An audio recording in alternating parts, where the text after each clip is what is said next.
오늘 말씀의 제목이 잃은 것을 찾는 진정한 사랑이다. 사랑이라는 제목인데요. 지금 우리는 순환절 마지막 부분을 지나고 있습니다. 이 순환의 길 위에 서 있는 우리의 목자, 우리를 찾고 계시는 주님의 부르시는 음성, 이것들을 고요히 생각해 볼 수 있는 지금의 기간인데요. 설교 후에 부를 찬양을 지금 먼저 앞부분에 이 가사를 한번 생각해 보고 말씀에 들어가도록 하겠습니다. 함께 반주자 준비할 수 있겠습니까? 예. 하나님의 사랑을 사모하는 자 함께 찬양하겠습니다.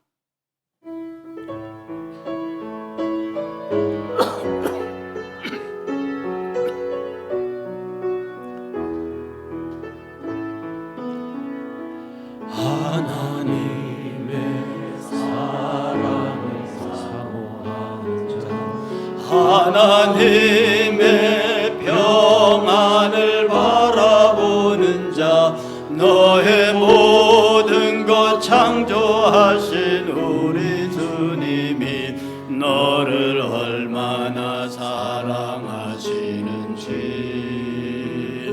하나님께 찬양과 경배하는 자, 하나님의 선하심을 닮아가는 자, 너의 모든 것 창조하신 우리 주님이 너를 자녀 삼으셨네.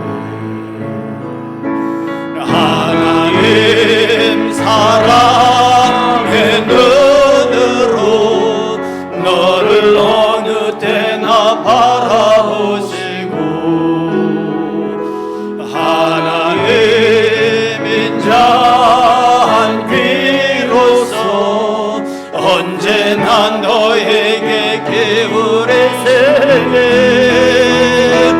어두움에 밝은 빛을 비춰주시고 너의 작은 신음에도 응답하시니 너는 어느 곳에 있든지 주를 향하고 저만 바라볼지라.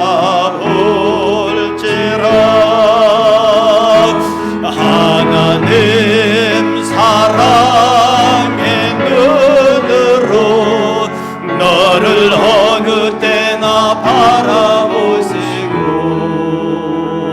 하나님인 자 비로소 언제나 너에게 기울이시니 어두움에 밝은 빛을 비춰주시고 너의 작은 신음에도 응답하시니 너는 어느 곳에 있든지 주를 향하고 저만 바라볼지라. 주만 바라볼지라.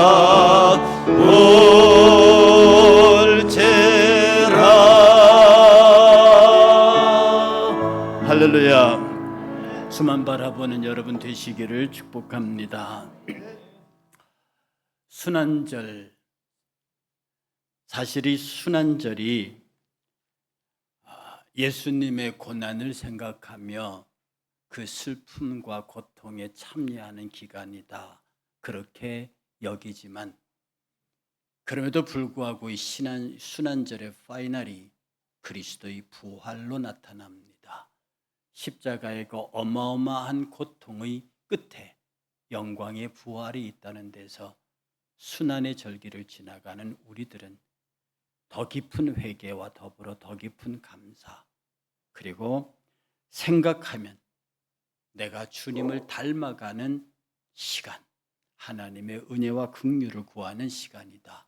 그렇게 해서 정말 우리를 지극히 사랑하사 끝까지 찾아내시는 주님의 사랑을 체험할 수 있는 기간이 또한 이 순환의 기간이라고 생각을 합니다. 세상 사람들은 가성비를 따집니다.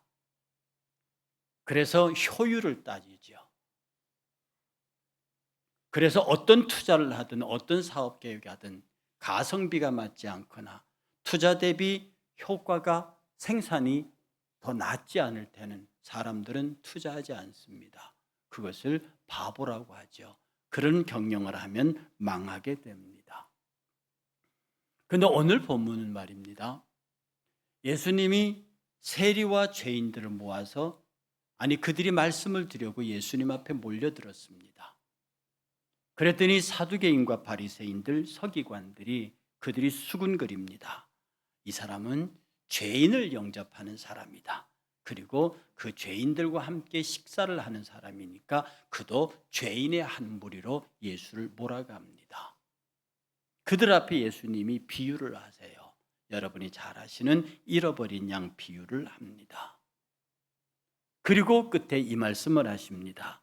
그 목자가 잃어버린 양을 찾아서 와서 이웃들을 불러 모아서 잔치를 하고 있다.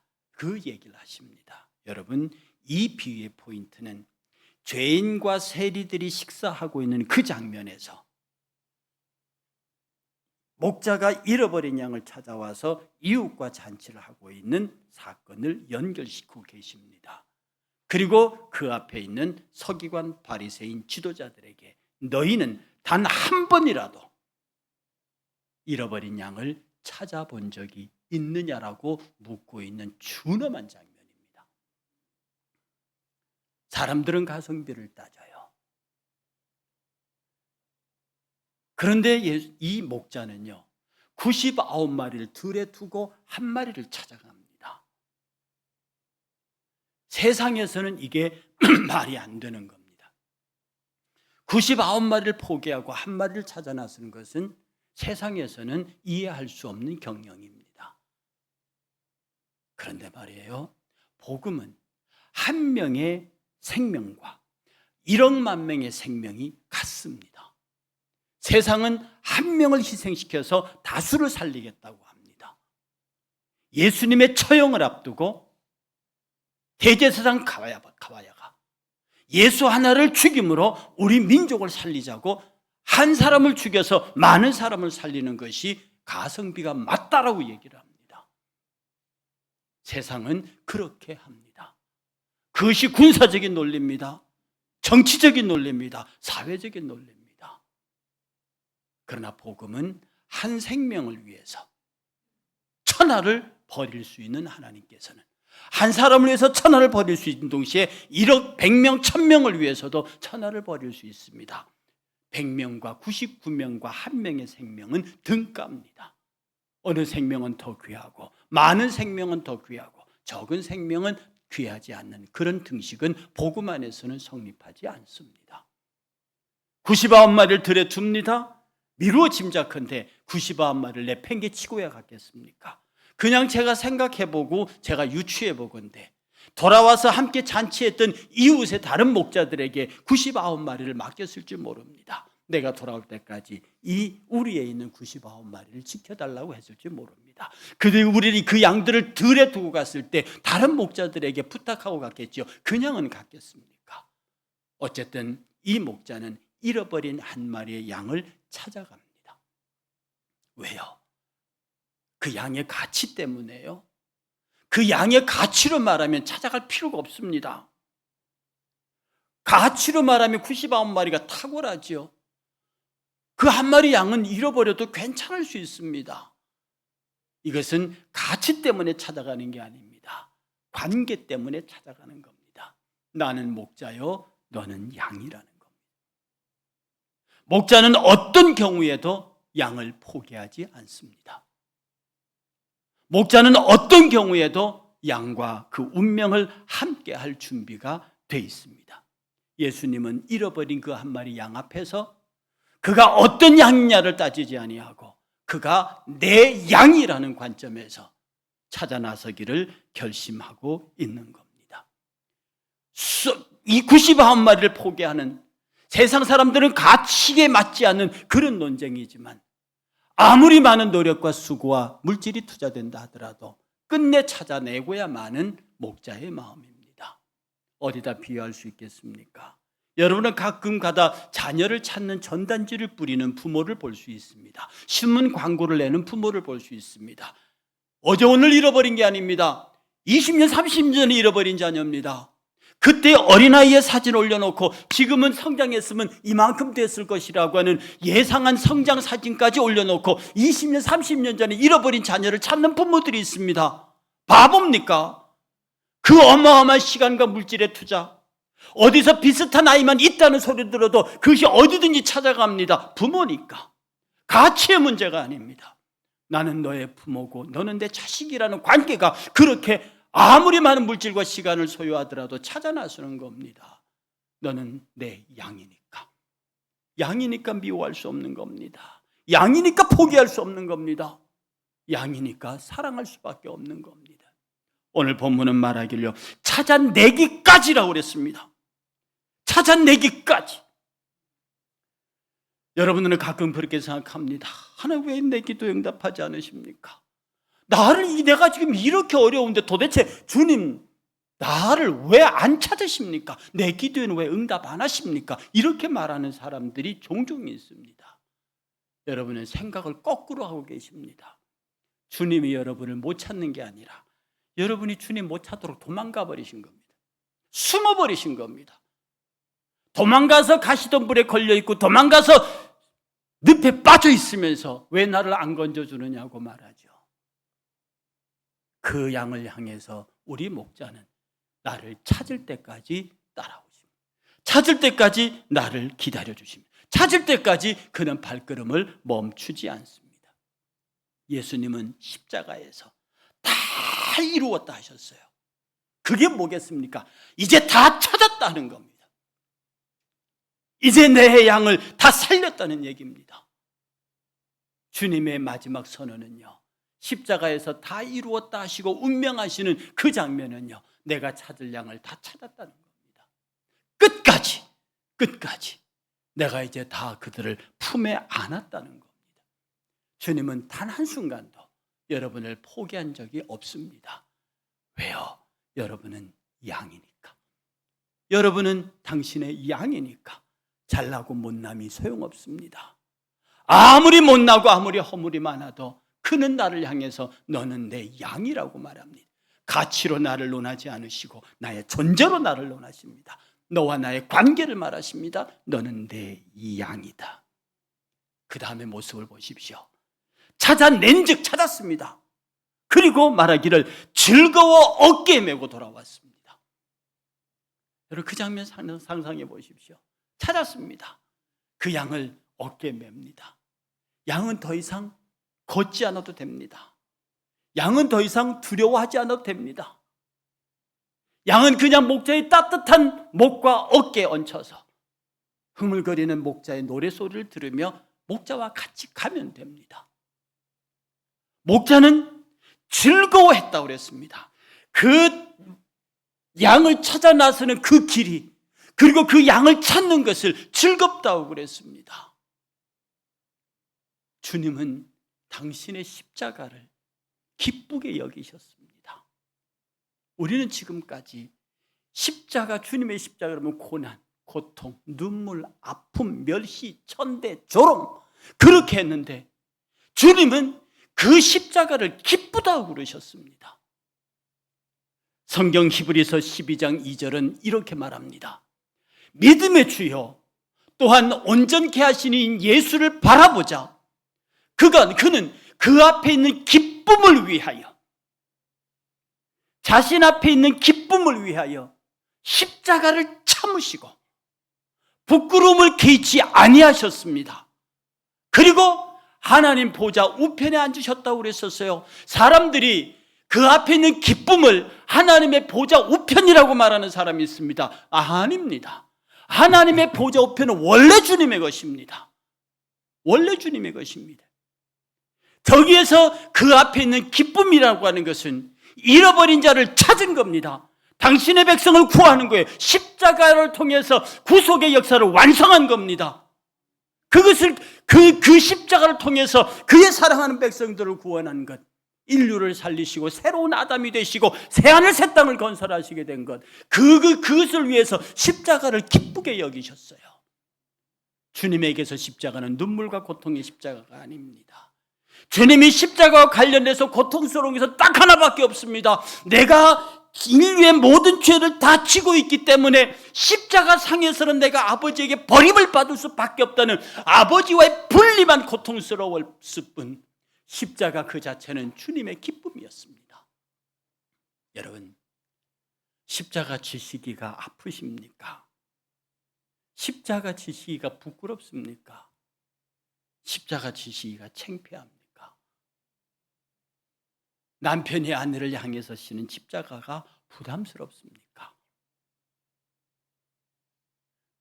부모가 자식을 향해서 지는 십자가가 힘듭니까? 여러분 옆에 앉아있는 성도들의 십자가를, 그를 위해서 대신 십자가를 지는 게 부끄럽습니까? 창피합니까? 적어도 복음이 가르치는 십자가는 외형적으로는 고통스럽고 외형적으로는 눈물이 있고 외형적으로는 아프지만 그 십자가는 기쁨의 십자가입니다. 우리 주님이 그 모진 십자가, 엘리 엘리 라마 사박다니, 나의 하나님 어찌하여 나를 버리십니까? 라는 그 고통의 몸부림은 아버지와의 분리됨에서 오는 고통이지만 그 십자가의 아픔을 통해서 온 인류의 구주가 되고 인류의 생명을 새롭게 창조하는 재창조의 역사의 완성이라는 데서 우리 하나님은 참으로 그 아들의 기쁨의 노래 찬양을 받으셨습니다. 우리는 교회 안에서요, 내가 지고 있는 십자가를 기뻐하셔야 합니다. 여러분이 지고 있는 작은 직분의 십자가도 있고요, 여러분이 갖고 있는 큰 직임에 대한 십자가도 있습니다. 교회의 목사가 지고 있는 이 십자가는 여러분의 모두를 아낌없이 사랑하는 것입니다. 제 스승은 그렇게 가르쳤습니다. 성도 하나하나가 선인장이다. 가슴에 선인장이다. 그 선인장을 모두 껴안아라. 그 선인장의 가시가 네 가슴을 찌르고 네 팔을 찌르더라도 주님은 그것보다 더 못된 너의 가시를 가슴에 안으셨다. 그리고 그 일을 기쁘게 여기셨다. 우리 하나님은, 우리 주님은 십자가에서 나를 위해서 지신, 내가 그의 가슴을 찌르는 가시를 그는 기쁘게 여기셨습니다. 나를 포기하지 않으시고 끝까지 사랑하셔서 나를 구원의 반열에 세우셨습니다. 하물며 저와 여러분들이 서로를 사랑하며 그가 가시인 줄 알고 안으십시오. 여러분, 생각이 없어서 당해주는 게 아닙니다. 능력이 모자라서 당해주는 게 아닙니다. 사랑하기 때문에, 사랑하는 것이 기쁘기 때문에, 그의 명령이기 때문에 비록 찔리고 상하고 징계받고 채찍받더라도 우리 주님은 그것을 기쁨으로 여기셨습니다. 우리의 신앙에서, 우리의 신앙의 일거수일투족이 객관적으로 옆에서 보기에는 눈물과 고통과 아픔과 부끄러움과 슬픔과 고난과 이런 것이라 할지라도 정작 나는 그것이 감사하고 나는 그것이 기뻐야 합니다. 그것이 온전한 십자가의 길을 걸어가는 사람의 모습입니다. 얼마 전에 대전에서 큰 불이 났습니다. 여러분, 불이 날 때마다 뛰어드는 사람이 있죠. 소방관들입니다. 재난의 현장에서 그들은 자신의 목숨을 걸고 위험의 현장으로 들어갑니다. 이유는 거기에 그가 구출해야 할 사람이 있으니까. 예수님의 사랑의 모습이 거기에서도 투영되는 듯합니다. 주님은 아무리 험한 곳이라도 나를 찾아오십니다. 이유는 내가 거기 있으니까. 우리가 져야 하는 가장 무거운 십자가가, 그러나 놀라운 축복의 십자가가 사랑의 십자가입니다. 사랑이란 말이 좋지만 사랑하기 위해서는 여러분이 얼마나 아파야 하는 줄 압니까? 사랑하기 위해서는 여러분 얼마나 많은 자존심이 무너져야 하는 줄 압니까? 사랑하기 위해서는 여러분이 얼마나 많은 것들을 포기해야 하는 줄 압니까? 구약의 율법은 이렇게 가르쳤습니다. 네 이웃을 네 몸과 같이 사랑하라. 네가 네 몸을 사랑하는 것처럼 내 이웃을 사랑하라고 말합니다. 그것은 구약의 가르침입니다. 여러분, 내 몸을 사랑한 같이 이웃만 사랑해도 그건 대단히 사랑을 많이 하는 겁니다. 내가 나를 얼마나 귀히 여기는데요. 그래서 나를 사랑하는 것만큼만이라도 네 이웃을 사랑해라. 그걸 가만히 보면 율법은 정말로 최소한입니다. 여러분, 타료의 법칙이라고 알죠. 눈에는 눈, 이에는 이. 이게 율법에 있습니다. 하나님 그 율법 왜 이스라엘에게 준 줄 압니까? 이스라엘 백성은 성격이 못됐어요. 지금도 전쟁하는 이스라엘 보십시오. 쟤네들이 한 대 맞으면 10대 때려버립니다. 이게 이스라엘의 민족의 기질입니다. 이게 무슨 말씀이냐면 내 자식이 나가서 어디 팔 하나 부러져 왔어요. 그럼 그 아버지는 쫓아가서 그 팔 부러뜨린 아이의 양다리를 다 부러뜨려 버립니다. 그러니까 주님 말이, 야, 네 아들 팔만 부러졌으면 걔 팔만 부러뜨려. 왜 다 부러뜨리냐? 누가 가서 눈을 빼면은요, 두 눈을 다 빼버립니다. 이게 유대인의 아주 강폭한 성격이에요. 예수님, 그 율법은 유대인들의 최소한입니다. 야, 이웃 사랑하기를 네 몸 사랑하는 것만큼만 해라. 그만큼만 해도 너희들은 된다. 근데 요새 사람들 자기 몸 안 사랑합니다. 성질 난다고 한강에서 뛰어내리더라고요. 그럼 형제하고 같이 뛰어내릴 겁니까? 그렇게 사랑하면 안 되는 거죠. 제가 이번 금요일날 철야 기도 때, 금요 기도회 때 그 말씀을 드렸습니다. 주님은 내 이웃을 내 몸과 같이 사랑하라고 가르치지 않으셨습니다. 성경 요한복음 13장 34절과 35절에 보면요, 세 계명을 주십니다. 세 계명을 너희에게 주노니 서로 사랑하라. 내가 너희를 사랑한 것 같이 너희도 서로 사랑하라. 신약의 사랑은요, 내 몸을 내가 사랑한 것 같이 이웃을 사랑하는 게 아니고 주님이 나를 사랑한 것 같이 그렇게 너희가 사랑하라는 겁니다. 그러면 너희가 나를 사랑한 것 같이 서로를 위해서 십자가를 지, 주님의 사랑이 뭔데? 나를 위해서 십자가를 지신 거예요. 십자가를 지시고 사랑한 것 같이 너도 네 이웃을 십자가를 지고 그를 사랑하는 겁니다. 그렇게 사랑하면 세상이 너희가 나의 제자인 줄 알게 된다. 내가 십자가를 메고 너를 사랑한 것 같이 너도 그 사람의 십자가를 메고 그를 사랑하면 비로소 세상이 너를 내 제자로 안다는 겁니다. 여러분, 우리의 사랑은요, 그를 위해서 십자가를 지는 겁니다. 내 사랑의 대상을 위해서, 그 사랑을 위해서 십자가를 지는 겁니다. 그러니 내가 주님의 사랑을 받을 자격이 있는 자입니까? 하나님의 의의 법 앞에서는 나는 길이 없는 사람이에요. 하나님 쪽에서는 당연히 지옥으로 쳐넣어야 할 사람입니다. 논란의 여지가 없는 죄인이라고요. 그런데 주님께서는 그런 나를 대신해서 십자가를 지시는 사랑을 베푸십니다. 그런 사랑으로 우리가 내 이웃, 내 형제를 사랑하래요. 여러분의 사랑의 대상에서 벗어날 수 있는 사람이 누가 있습니까? 주님은 한 번도 형제의 신앙을 판단하라고 한 적이 없습니다. 정죄하라고 한 적이 없습니다. 예수님 종자도 정죄하지 않습니다. 가늠하다 현장에 잡힌 여인을 앞에 놓고 나도 너를 정죄하지 아니하노니 가서 죄 짓지 말라. 로마서 12장 1절은요, 예수 그리스도 안에서는 결코 정죄함이 없다고 그랬습니다. 복음이 예수가 정죄하지 않는데 내가 누구를 정죄합니까? 내가 누구를 판단합니까? 판단과 정죄는 내가 옳다고 할 때만 가능한 겁니다. 내가 선하다고 할 때만 가능한 겁니다. 옳고 선하신 분은 하나님 한 분밖에 없어요. 그분만이 판단할 수 있습니다. 우리가 할 수 있는 것은 오직 십자가, 그를 위해서 십자가를 지는 겁니다. 그의 아픔의 십자가, 그의 눈물의 십자가. 여러분, 저나 여러분의 다 선인장 같은 존재들입니다. 그 가시 꼽히면 빠지지도 않는 아주 가늘고 날카로운 그것을 기꺼이 안아주는 마음, 그게 십자가입니다. 여러분, 품어주는 것이 그렇게 어렵습니까? 여러분 자존심 조금만 굽히면 되는데, 여러분의 생각 조금만 꺾으면 되는데, 우리가 그게 그렇게 힘이 들어요. 그런데 그때마다 주님이 나를 향해서 지신 십자가를 생각하세요. 여러분의 가늘고 날카로운 가시가 얼마나 많이 주님의 가슴을 찔렀는지를 여러분의 양심은 알고 있습니다.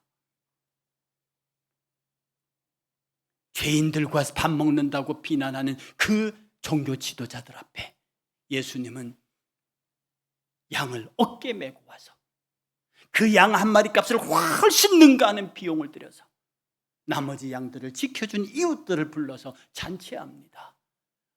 죄인들과 밥 먹는다고 비난하는 바리새인들과 서기관들 앞에서 잔치 얘기를 합니다. 나는 잃어버린 자들, 너희들이 버린 자들, 너희들이 잃어버린 자들, 죄인과 세리들, 너희들이 생각지도 않은 그들과 함께 천국 잔치를 베풀겠군.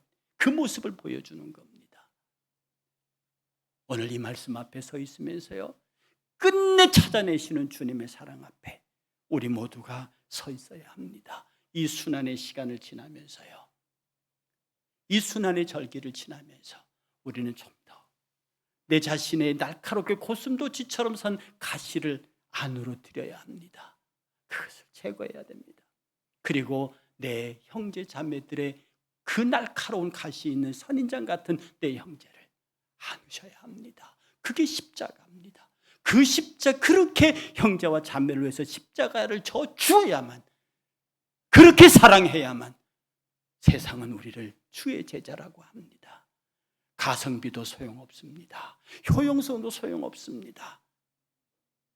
오직 나와 예수는 목자와 양이라는 관계, 그가 나를 지극히 사랑하신다고 하는 십자가의 사랑의 방법, 이것을 통해서 그 십자가를 기뻐하시는 주님의 모습, 오늘 이 간절한 호소를 통해서 우리도 다시 한번 이제는 내가 가장 모자르는 자, 가장 나를 아프게 하는 자의 십자가를 내가 대신 지고 주님 앞으로 가겠다고 하는 참으로 복된 결심이 여러분 가운데 있기를 주의 이름으로 축복합니다. 다 같이 자리에서 일어나셔서 하나님의 사랑을 사모하는 자, 이 찬양 다시 하나님 앞에 올려드리면서 정말로 내 형제와 자매를 위한 십자가를 내가 지고 가겠다 고백하는 우리 모두 되시기를 주의 이름으로 축복합니다.